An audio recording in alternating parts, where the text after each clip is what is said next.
اعلان نبوت کے بعد میرے حضور علیہ السلام رات کو مکہ کی ایک گلی سے گزر رہے تھے کہ ایک گھر سے کسی کے رونے کی آواز آئی۔ آواز میں اتنا درد تھا کہ میرے حضور علیہ السلام بے اختیار اس گھر میں داخل ہو گئے۔ میرے حضور علیہ السلام نے دیکھا کہ ایک نوجوان چکی پیس رہا ہے اور زارو قطار رو رہا ہے۔ جب میرے حضور علیہ السلام نے اس غلام کے رونے کی وجہ پوچھی تو اس نے کہا میں ایک غلام ہوں، سارا دن اپنے مالک کی بکریاں چراتا ہوں، شام کو جب تھک کر گھر آتا ہوں تو مجھے سکون کی ضرورت ہوتی ہے، مگر افسوس کہ میرا مالک مجھے گندم کی ایک بوری پیسنے کو دے دیتا ہے جس کو پیسنے میں ساری رات لگ جاتی ہے۔ میں اپنی قسمت پہ رو رہا ہوں کہ آخر میں بھی تو ایک انسان ہوں اور میرا جسم بھی آرام مانگتا ہے، سکون مانگتا ہے، لیکن افسوس کہ میرے مالک کو مجھ پر ذرا بھی ترس نہیں آتا۔ یہ سن کر میرے حضور علیہ السلام نے فرمایا کہ میں تمہارے مالک سے کہہ کر تو تمہاری مشقت کم نہیں کروا سکتا، اس لیے کہ وہ کم وقت میری مانے گا ہی نہیں، اور ہاں میں تمہاری مدد کر سکتا ہوں کہ تم سو جاؤ، میں تمہاری جگہ چکی پیستا ہوں، تم سکون کر لو، میں تمہاری جگہ کام کرتا ہوں۔ غلام بہت خوش ہوا، شکریہ کرتے ہوئے یہ غلام سو گیا۔ میرے حضور علیہ السلام اس غلام کی چکی پیستے رہے، جب گندم ختم ہوئی تو اسے جگائے بغیر میرے حضور علیہ السلام واپس تشریف لے گئے۔ دوسری رات پھر وہاں چلے گئے، تھکے ہوئے غلام کو سلا کر خود چکی پیسنے لگ گئے۔ چوتھی رات جب آپ وہاں گئے تو وہ غلام بول ہی پڑا کہ آخر تم کون ہو، میرا اتنا خیال کیوں کر رہے ہو؟ میں ایک غلام ہوں، غلام سے نہ کسی کو ڈر ہوتا ہے اور نہ ہی کسی کو فائدہ ہوتا ہے، تو پھر آپ یہ سب کچھ کیوں کر رہے ہو؟ سن کر میرے حضور علیہ السلام نے فرمایا کہ میں یہ صرف انسانیت کی ہمدردی کے لیے کر رہا ہوں، باقی مجھے آپ سے کوئی غرض نہیں ہے۔ اب اس غلام نے کہا کیا تمہیں علم ہے کہ مکے میں ایک شخص آیا ہے جس نے نبوت کا دعویٰ کر رکھا ہے؟ میرے حضور علیہ السلام نے فرمایا ہاں میں نے بھی سنا ہے۔ تو یہ غلام کہنے لگا اگر آپ اس کی جگہ نبوت کا دعویٰ کرتے تو میں کلمہ پڑھ کر آپ کی غلامی میں آ جاتا،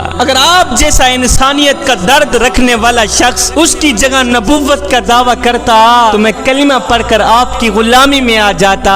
یہ سن کر میرے حضور علیہ السلام نے فرمایا غلام میں انسانیت کے دکھڑوں کو اپنے دکھڑے سمجھنے والا ہوں، میں انسانیت کے درد کو اپنا درد سمجھتا ہوں، اور لوگ مجھے شفیق بھی کہتے ہیں، مجھے مہربان بھی کہتے ہیں، میرا نام محمد ہے، اور سن نبوت کا دعویٰ بھی میں نے ہی کر رکھا ہے۔ کہا سچ سے آپ ہی محمد ہیں؟ میرے نبی نے فرمایا ہاں میں ہی محمد ہوں۔ یہ سن کر غلام قدموں پہ گرا، گر کر کہنے لگا حضور خدا کے لیے مجھے کلمہ پڑھا دیں، اس لیے کہ جو نبی غیروں کا اتنا خیال رکھتا ہے وہ نبی اپنوں کا کتنا خیال رکھتا ہو۔